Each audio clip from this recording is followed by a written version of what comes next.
Hi, this is Dr. Joyce Johnson again, late in the midnight hour, as I love to do these videos, and this is Designing Your Life Ministry. And to be quick about it, because I can be wordy, to be quick about it, um, I've been getting a lot of requests lately, old requests, and people that I keep running into in my inbox, my phone. I just get a lot of requests lately on how do you redesign your life, especially in the times that we're living in now.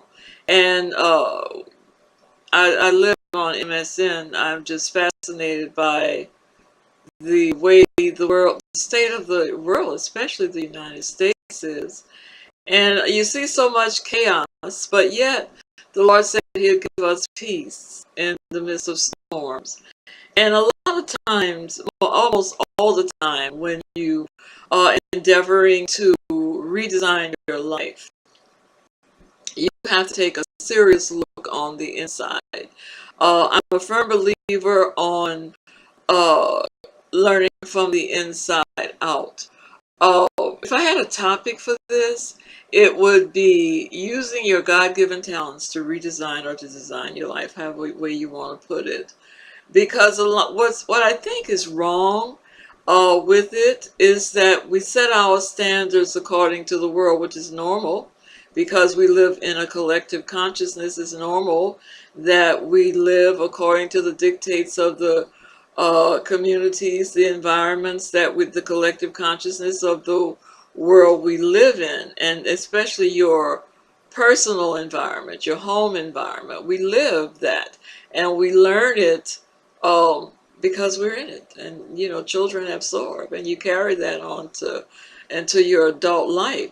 Now, some people are blessed; they come out a little bit better because it is focus and it's nurturing or energy, however you want to put it, that raises a child according to how their parents were, how their parents were designed.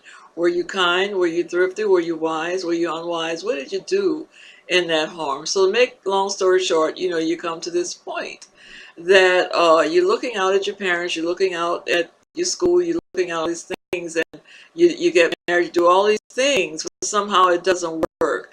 That's the norm for this world. We live in a world of polarities, right? But the question of how do you redesign your life is an inside out process, and understand that it is a process. I have one lady, she sent me a long text about the things that had been going on with her, and by all intents and purposes, and I told her, whenever I use the examples, I tell them before I do it. Very successful, very successful, but unhappy, okay? And a lot of people can relate to that. We become products of our environment and what we believe, what we think, and all of that kind of carry on. So one lady said, why do the same things keep happening to me all the time? Well, it's because, we're carrying baggage sometimes that we don't know. Um, when I decided to redesign my life umpteen years ago, I managed to do it. I managed to do it, and I'll get more into that. And in fact, I did do it. In fact, I'm still doing it. It's a ongoing thing because I always believe you can do better and better. I really do believe that. Does everybody who realize something is wrong ever really get to correct it? No, they don't, but just as many do. So it's up to you, which leads me to tell you that it's a personal spiritual journey that you have to take.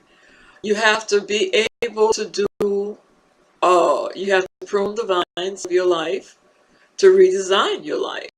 Because when you're in the same old, and you're happy more times than you're unhappy, rather, more than you are happy, then those are the times, that's your inner self telling you, yeah, it's true. We are spiritual beings having a human experience, not human beings. We're human beings too, but we not having that spiritual experience. Spirit is first, and that's what's eternal. The internal you is connected to the eternal God.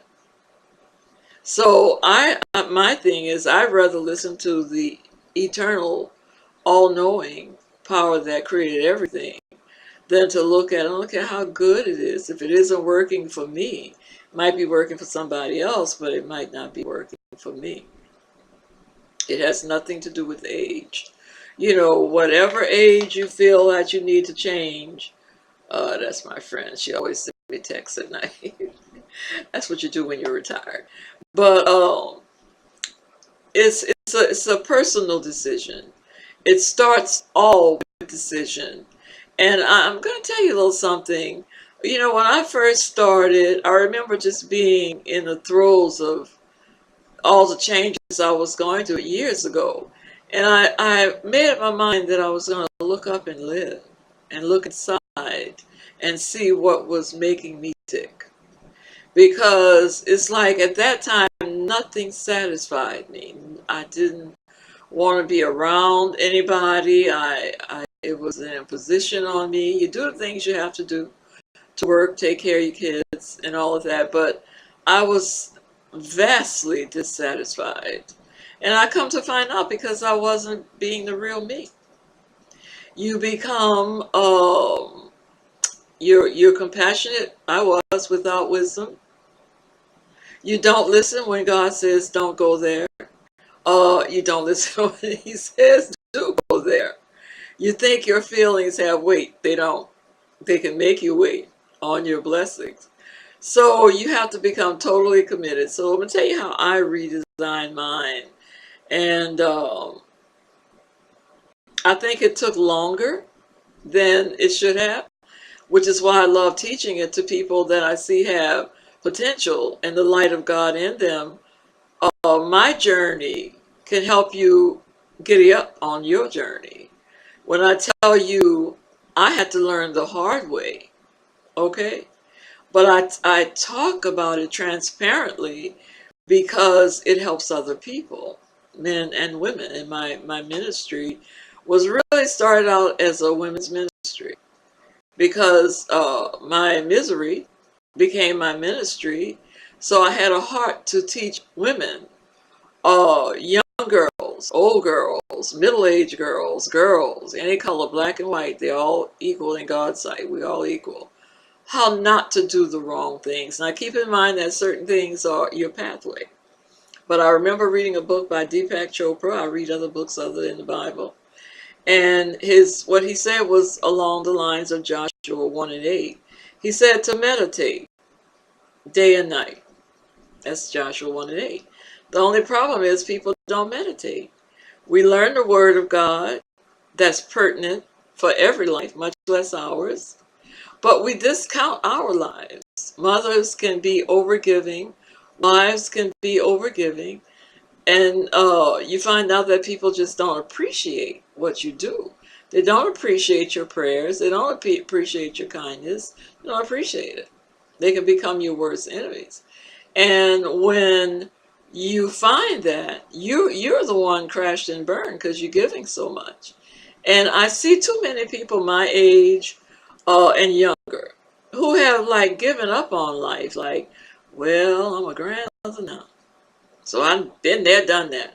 Well, yeah, me too. I've been there, done that. We just had a new grandbaby, and I'm still going to be there and do that until I am no more. Praise be to God, who gives you the power to not only get wealth, to be healthy, to be happy. And it all starts with you. No one can make you happy unless you're happy already. Someone can come in and add to that happiness. Learn to depend on yourself. And when you're redesigning your life, keep some of that energy for you, because that's to bless you, so that you can walk in the state of being blessed, to be a blessing. That's what you do when you're designing your life and you have a heart of God and you love. You want to love other people. You want to help. But you can't help when you've crashed and burned and nothing helps you anymore. That's why a lot of people give up before they reach the fullness of life. You're not supposed to. We're guaranteed 120 years. And around the world, you're starting to hear reports of people who are that old. They're old. I had two aunts that lived to, one was 106 and one was 103. And it was because their attitudes were just beautiful. And they were stubborn as heck. They wasn't going nowhere until they got to. In fact, when the younger one died, I forget who died first, the other one followed because they were each other's support throughout their lives. But anyway, when you want to redesign your life, it starts with desire. And let me tell you a little secret. Desire comes from within. I always say that's God telling you, hey, you can have this. I've given you everything to be able to do it, but you got to do it. Do you realize that everything it takes to redesign your life, it's already in the earth realm? And the pattern of how to use the outer resources to design your life, be it education, be it to remarry, be it to build a new house, be it to do an invention, to bring your invention to life, be it to do anything, to write a book, anything. The materials are there. All you gotta do is put the pedal to the metal. It's not as hard as people think. The hardest part is the mental and spiritual part of having to go through some sort of crisis, catharsis, to get yourself to the point where you say, I'm not doing this anymore. I'm going to go ahead and be me, love me, and to God be the glory for everything he brings me to and through. And it's a personal journey. Don't feel bad when you have to leave people, places, and things. Because at the end of it all, when you have to face your maker, however that goes on the other side, you want God to say, well done, my good and faithful servant. That was and it's still my impetus for living a good life, which causes you to take stock on your life every so many years to see if you're walking in line, because you could be out of line and don't know. So what does it take? It takes knowing your talent, skills, and ability. Proverbs chapter 18, verse 16 says, a man gives, makes room for him, and brings him before great men. That is saying that the gifts, and I experienced that. I did a conference on the East Coast, and these people were from all over the world, heads of states, and I was like as green as grass doing this. This was my first major big conference, and all these people I had talked to over the phone for months while we were getting it together, and when I came in to sit down after we had gotten everything done, every dignitary, as many as could fit, at my table that I had for the workers, they were sitting at my table. And they were very respectful. Your talents and gifts make room for you, and they will bring you before great men who will respect you and honor you because they see the light of God in you. That should be anybody's impetus, that God sees himself in you. And that's the purpose for me with redesigning my life, because I don't want to be out of order and my order, the way he made me to be. The other scripture here that spoke to me is Proverbs 18 as well. It says 1, but I don't know if that's right. It says, through desires, a man having separated seeks, and he intermeddles, he gets involved with wisdom. When you want to change your life, you already know what you don't want because you're getting away from what you don't want. So what you have to do is make a list, how to plan to bring into manifestation what you do want. You begin to meditate. You begin to call those things that be not as though they were. You begin to exercise that faith as a grain of mustard seed. You use all those bad experiences that brought you to, this is not for me, enough is enough. You just take and make some bricks or whatever you got to make, bricks and mortar, and the bricks that were thrown at you, use them to create your pathway, because you will develop enemies on this pathway. But you have to get to the point. Main thing, you cannot care. You cannot give a flying fig. You cannot pay it any attention. Because if you're paying attention, you're paying attention to past offense. Offense is not a defense. It will make you act like you have no sense and not believing what God has for you. And what he has for you, he has for you. So through desire, a man being separated, sometimes God will call you to separation. That's what he's been doing with me for like a year. Separate, even from people you love.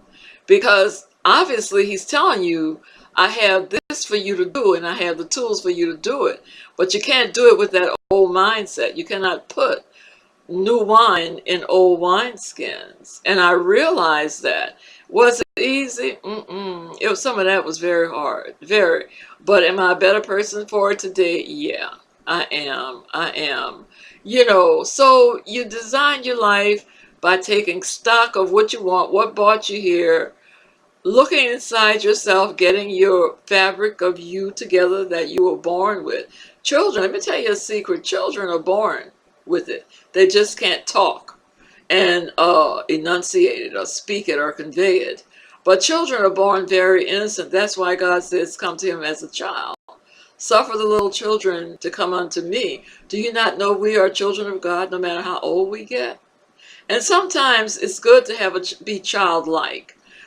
People accuse me, Joyce, you're so childlike. I am. I really am. Sometimes I want to be, oh, I just have it all together. You know, I'm this, I'm that.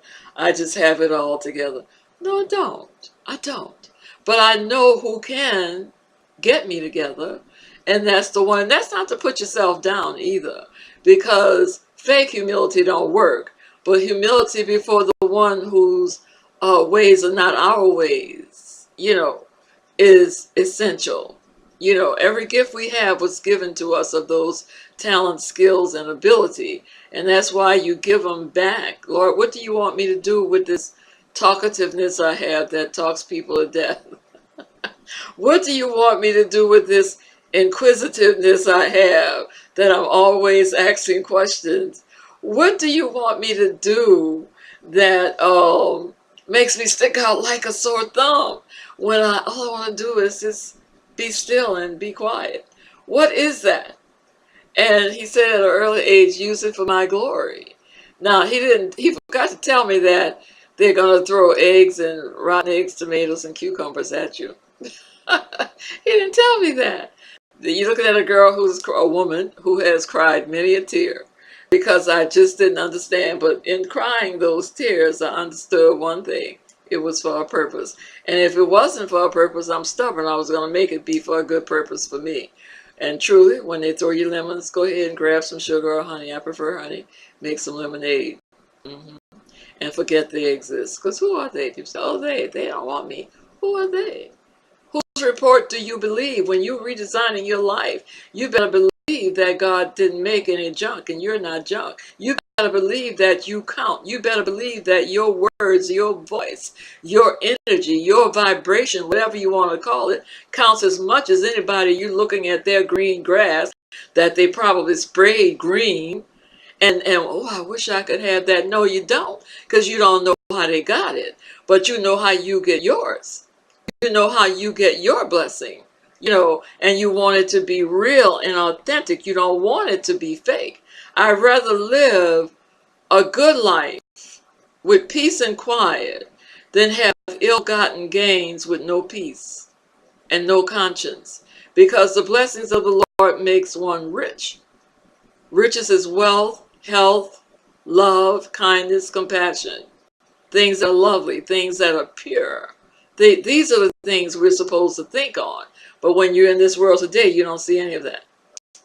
So when you want to change, Cassandra, I could call her name. When you want to change, you just make up your mind. And you have already made up your mind that you want to change. You have the talent, skill, and ability. I see it in you. Okay? You have it.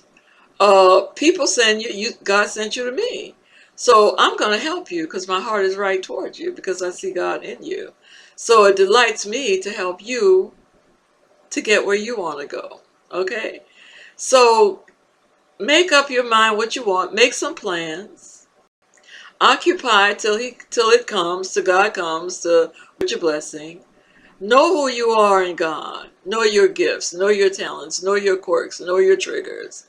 And sit down and write a plan on how you want to live your life, how you want to be. One more thing before I go. When I had one of my businesses and we had an office on the West Bank of New Orleans, and I always had this image of myself, always. And so a young lady, another young entrepreneur, started a show, like a talk show for up and coming entrepreneurs. And this was after the divorce. And she found us. She asked me to be on her show. And I couldn't wait to see it. And I remember shopping at Macy's, and there's this beautiful black and white dress. And I remember buying it, and I said, well, I think I'm going to need you for something. And it had a collar or something like this. But I loved it. It was like a puritanical modern dress.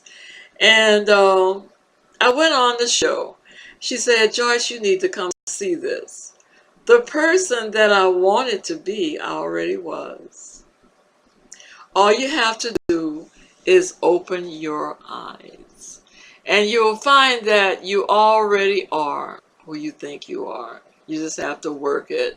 And I remember giving this, I found it after all these years, this quotation. The coming of consciousness is not a new thing. It is a long and painful return to that which has already been. And I saw that. And I said, oh, thank you, Lord. You know, because I didn't see myself that way. So what did that mean? He made me the way I wanted to be anyway. So you might as well use it. Another thing when you're designing your life, don't listen to naysayers. And I'm going to tell you, your blessings are tied in to your authenticity of you. When you are not being your best spiritual self, you can actually push your blessings away. Because the gifts, talents, skills, and abilities are given to you to help you to get there, wherever your there is. Not there, but to get where you're most effective. To get where you're not for everybody. And to the ministers, and this young lady I'm talking to is an up and coming, she's in ministry. Don't look at other people's ministries. Don't look at the money they have, the jets they have, the big houses. Don't. Look at you, wherever you are. If you're in a one-bedroom apartment, and be thankful for that. Because what you're thankful for, it increases. My motto is thankfulness is the highway to blessedness. So look up and live. Listen to God. Listen to your own inner voice. That's how you start to redesign your life. Take yourself seriously. There are many voices in the earth realm, none without significance. You are in the earth realm. Your voice is significant. God knows your voice. And some people may not like your voice. They may not like you, but you're not sent to them. Use them, as I said, stepping stones for your greatness, because they really don't matter. So take heed and take stock. When you get to the point where enough is enough, or you simply feel like life is better than this, or you might be in a good position, but it's still not fulfilling a part of you, take time and explore that. And then you will see, it'll start to reveal itself to you. When the pupil is ready, the teacher appears. However, when the teacher appears, and they will, no matter at what level you are in life, some people consider less than them can be their greater teachers. Okay? So when the pupil is ready, the teacher appears, but the teacher will not do it for you. The first teacher is God, Christ, the Father. That's the first teacher, the light, the truth, and the way.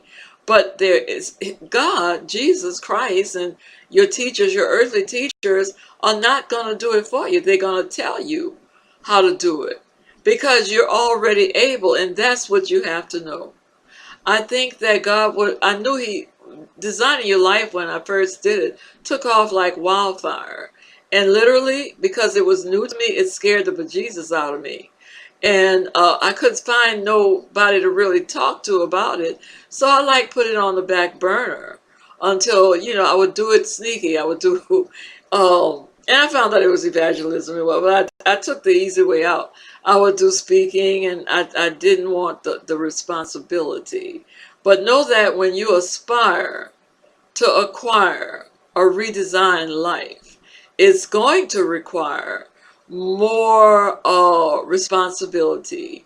What you aspire to requires work to acquire, and it requires diligence and maintenance. No good thing does God withhold from us. But and if something's being withheld or not fulfilled, God is not the blockage, and sometimes not even the devil. It's just you not knowing what's blocking you. What hinders you, oh child of God? I had to ask myself that many times. So think about it, because I'm going to do a series of this. Think about what's hindering you. Give you a little homework. Make a list of the things you don't want and the things you want. Decide when you're going to get rid of the old things and allow the new to come in. And write your own list. Design your own pattern. You don't have to share it with anybody. Sometimes it's dangerous to share things with people because they come like a friend and a helper, but they're really there to hinder you. That all of that's part of it. Just realize in doing so, you're going to meet good and bad, but it's only meant to balance you, because you'll develop your strength, your faith muscles, when you meet opposition that help you to propel you to where you're going and how you're growing. Do you know? Like Diana Ross says, do you know where you're going to? Do you like the things that life is showing you? Do you know? Well, if you don't know, go ahead and redesign it and be who you want to be. Be who makes you happy. And that way you won't need anybody else to design your life, or they come in on a white horse. If they come, good. Y'all share the happiness. If they don't, you're still happy anyway. you know, it's at different strokes for different folks, but the formula is the same. It's all about God and you. Go inside and you'll see the real you. So that's it for this one. I don't want this to run out. God bless everybody. And stay tuned for the next one of this. And I bless you to have a wonderful life and a wonderful way to go as you redesign the wonderful life that God has given you. All is not lost. I promise you. God bless.